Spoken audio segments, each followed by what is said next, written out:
अच्छा ये ना टोस्टिफाई को हम यूज़ करना सीख लो ज़रा इसको। हमने क्या करना है, सबसे पहले तो टोस्टिफाई की वेबसाइट पे जाना है, सर्च कर लेना और इसको टोस्टिफाई की मेन वेबसाइट को ओपन कर लिया और उसके बाद कोई भी इंस्टॉलेशन करने के लिए हम इसको स्टॉप करते हैं और npm इंस्टॉल रिएक्ट टोस्टिफाई। तो हम लाइब्रेरीज़ इसे हम कहते हैं, npm रन डेव, दोबारा से हम इसे चला लेंगे और आपका ये नीचे कर दिया। अच्छा इसके अंदर ना एक ऑप्शन है, यूसेजेस में जाओगे तो यहाँ पे था क्या नाम था, प्रॉमिस होगा। किधर ये रहा हैंडलिंग प्रॉमिस। तो यहाँ पे हम इसको ना इस तरीके से भी कर सकते हैं कि एक टाइम में एक चीज़ आ रही है फिर उसको बाद में अपडेट करवा दें। यानी मैं ऐसा करना चाह रहा हूँ कि जब मैं इसे डिलीट करूँगा, ठीक है, जब मैं इसे डिलीट करूँगा तो यहाँ पे शो करवाएगा डिलीटिंग और उसके बाद सक्सेस का मैसेज, उसी टोस्ट को ये अपडेट कर देगा। उसके लिए इन्होंने नीचे ये उन्होंने प्रॉमिस बेस्ड वाले का बनाया हुआ है, नीचे उन्होंने कहा हुआ है कि आप इसको खुद से भी यूज़ कर सकते हो। तो पहले वो कह रहे हैं कि टोस्टिफाई को हमने इंस्टॉल करने के बाद और क्या करना होता है, इसकी चीज़ें जो हैं इंस्टॉलेशन में चलते हैं। इंस्टॉल कर लिया उसके बाद इंपोर्ट करना होता है इसको। हाँ जी, तो इस टोस्टिफाई को हम मेन ऐप के अंदर इंपोर्ट, यहाँ पे हमने इसको इंपोर्ट कर दिया, ठीक है। और इसका जो ये कंपोनेंट होता है डायरेक्ट टोस्ट कंटेनर, ये बेसिकली ये वही चीज़ ही होती है जो आपको नज़र आ रही होती है। ये पोजीशन लगा के CSS के थ्रू इसको वहाँ पे शो करवाया होता है, एनिमेशंस और CSS लगी होती है ये वाला।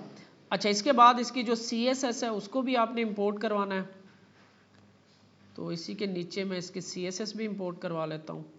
और ये जो टोस्ट कंटेनर है ये आपको ऐसी जगह पे रखना होता है, यहाँ पे इसके बारे में लिखा भी है, remember to render the toast container once in your application, ये एक दफ़ा रेंडर करवाना है।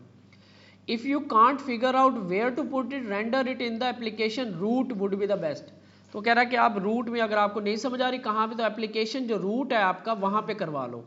तो एप्लीकेशन के रूट के बिल्कुल एंड पे जाके मैं इसको रेंडर करवा रहा हूँ, बस ये यहाँ पे पड़ा रहेगा क्योंकि यहाँ पे कुछ HTML होती है, उसको क्लासेस वगैरह लगी होती हैं और उसको CSS के थ्रू पोजीशन एब्सोल्यूट करके राइट टॉप सेंटर वगैरह करवाया होता है।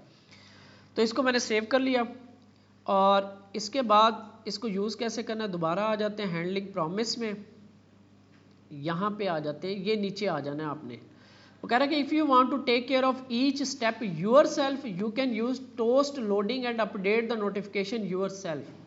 आप खुद से भी इसको अपडेट कर सकते हो। तो उसके लिए वो कह रहा है कि आप यूँ करो कि ये टोस्ट आप यहाँ पे इसको कॉपी करो और मैं करता हूँ डिलीट वाले पे शो करवाता हूँ। कहाँ पे है जी मेरा डिलीट वाला, क्रिएट क्लोज डिलीट स्टूडेंट। तो यहाँ पे मैं ऐसे इसको शो करवा दूंगा, प्लीज़ वेट डिलीटिंग, कुछ ऐसे लिख देता हूँ, DELETING डिलीटिंग, ठीक है। ये इसको ना इस टोस्ट को, जो टोस्ट शो होगा उसको एक आईडी दे देता है। इस आईडी की बेस पे हम फिर फाइनली में जाके इसको क्लोज करवा सकते हैं। फाइनली कब चलता है, जब या तो एरर आया या वो भी आया। तो अभी हम फाइनली में जाके करवा रहे हैं, अदरवाइज इसको सक्सेस में जाके करवाना था, लेकिन अभी के लिए मैं फाइनली में जाके रख रहा हूँ। तो फाइनली में मैं कंसीडर कर रहा हूँ कि ये, अब ये देखो यहाँ पे इसने कहा टोस्ट, यही वाला टोस्ट, अपडेट आईडी, ये जो आईडी इसको दी एक, रेंडर करो ऑल इज डन, यानी कि ये टेक्स्ट शो करवाना है। तो मैं कहता हूँ SUCC डिलीटेड और टाइप इसके सक्सेस इज लोडिंग फॉल्स और प्लीज़ वेट डिलीटिंग, ठीक है। सेव करता हूँ, अब आप देखना। तो जैसे डिलीट पे क्लिक करूँगा तो ये स्टार्ट हो गया, वो आपको पहले शो करवाया उसने और उसके बाद सक्सेसफुली डिलीटेड। ये ऑटो क्लोज नहीं हो रहा, तो ऑटो क्लोज के लिए कहाँ कहाँ पे ऊपर ये पेंडिंग, ये ऑटो क्लोज ट्रू करवाना पड़ेगा ना, वो हमें इसके इंट्रोडक्शन में आएगा। यहाँ पे इसकी एक है ऑटो क्लोज टाइम है, क्लोज ऑन क्लिक पॉज, ये टाइम नहीं होगा। तो ये इधर लिखा हैंडिंग ऑटो क्लोज, कहाँ पे लिखा हुआ है? ये देखिए यूजेज में सेकंड ऑप्शन ये भी देखा है मैंने, positioning toast handling auto close. ये क्या है? अच्छा ये क्या है जी? टोस्ट ऑटो क्लोज वही है ना, वो उसी को बता रहा है कि कैसे आपने ऑटो क्लोज करवाना है। ये करवा देंगे तो हर जगह पे 8 सेकंड के बाद हो जाएगा। अगर हम यहाँ पे लिख देते हैं ऑटो क्लोज 8 सेकंड, तो ये हर 8 सेकंड के बाद जो भी हमारा आएगा तो उसको 8 सेकंड के बाद क्लोज कर देते, तो हम यहीं पे दे देते हैं इसको। तो ये आपका 8 सेकंड है, मैं इसको जस्ट 1000 मिली सेकेंड करता हूँ। देखते हैं, अब सेव करते हैं इसको, रिफ्रेश करते हैं, डिलीट किया, डिलीटिंग सक्सेसफुली डिलीटेड, और ऑटो क्लोज यहाँ पे नहीं हो रहा, क्योंकि ये मेरा ख्याल है वो जो अपडेट के केस में वहाँ पे ऑटो क्लोज करवाना पड़ेगा। ये एक दफ़ा जो चला है तो वो उसमें नहीं, उसने ऑटो क्लोज किया। हम देखते हैं ना जो हमने यूज़ किया ना हैंडलिंग प्रॉमिस, बल्कि हम पहले तो ये वाला ऑप्शंस वाले यूज़ करके देखते हैं। ये वाला, ये इसके जो टोस्ट के अंदर जो सेकंड पैरामीटर है ऑब्जेक्ट का, ये पास करते हैं। होना तो चाहिए, कहाँ पे है जी हमारा ये ऑब्जेक्ट बनाया, इसको यहाँ पे ऐसे और ऐसे और ऐसे। अब यहाँ पे हम इसके 2 सेकंड लगा देते हैं ताकि डिफरेंस का पता लग जाए। सक्सेस वाला नहीं क्लोज करेंगे सर? यही है ना, इसको आईडी मिली हुई है, इस आईडी की बेस पे हम कर रहे हैं, तो देखते हैं, वरना फिर उधर लगा देंगे, वहाँ पे वहाँ लगा देंगे, क्योंकि उसने आईडी उसको जो असाइन की हुई है उसका मतलब यही होना चाहिए। नहीं कर रहा, नीचे लगा के देखते हैं।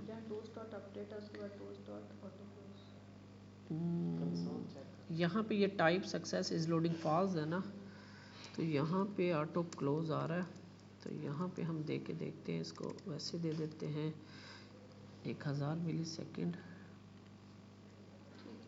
एक्स्ट्रा लग गई एक। अब देखते हैं कि ऑटो क्लोज क्यों नहीं कर रहा। तो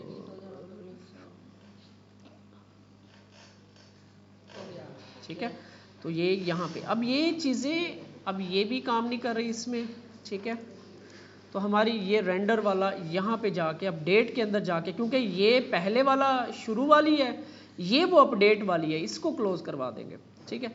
तो इस तरीके से आप ये देखो सक्सेसफुली डिलीटेड। तो टाइम इसका आप बेशक कम कर दो, 500 कर रहा हूँ, और ये जैसे सक्सेस हो जाए उसके बाद 5, बस हाँ वो सक्सेस वाला मैसेज 500 में कर। अच्छा अब यहाँ पे ये हो गया, एडिट वाला हो गया, इसमें भी अब आप ये चीज़ यूज़ कर सकते हो। अच्छा लग रहा है ये ना, चलें ठीक हो गया।